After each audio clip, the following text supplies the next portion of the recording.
Okay, over at Fishy Business, we've got a very good selection of live aquatic plants for you in your freshwater tanks.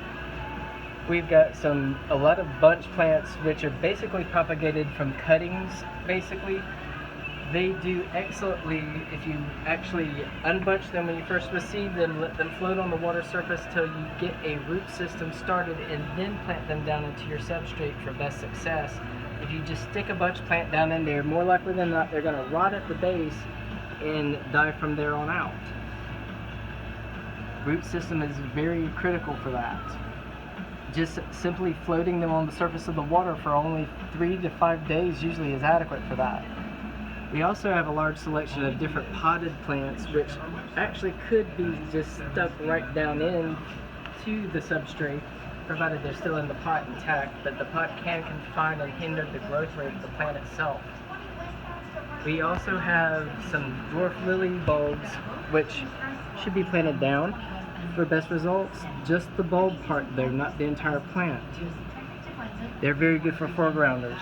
We've also got some Java fern in here. Java fern is a plant that actually adheres to a rock or a piece of wood for best results. In the wild, they grow actually attached to a rock or piece of wood, not in the substrate. They often get killed because they're planted too deeply in substrate, which they would not normally be in nature.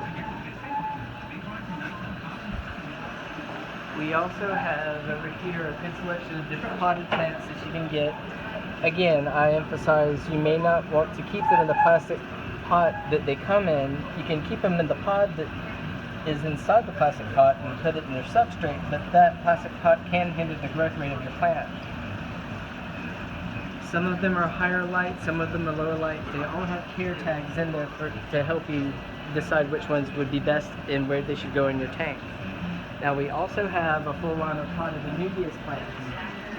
Anubias plants are like the Java fern. They really grow on attached to a piece of wood or rock in the wild.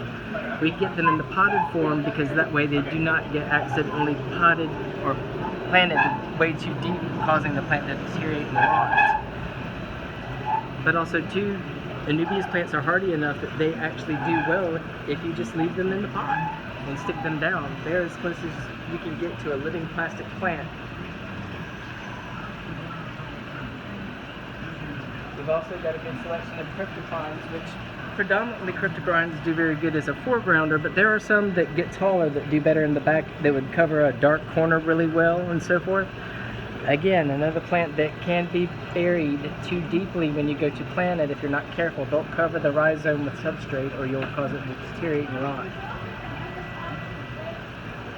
This is Kevin. Come check us out and see what kind of plants we have in for you.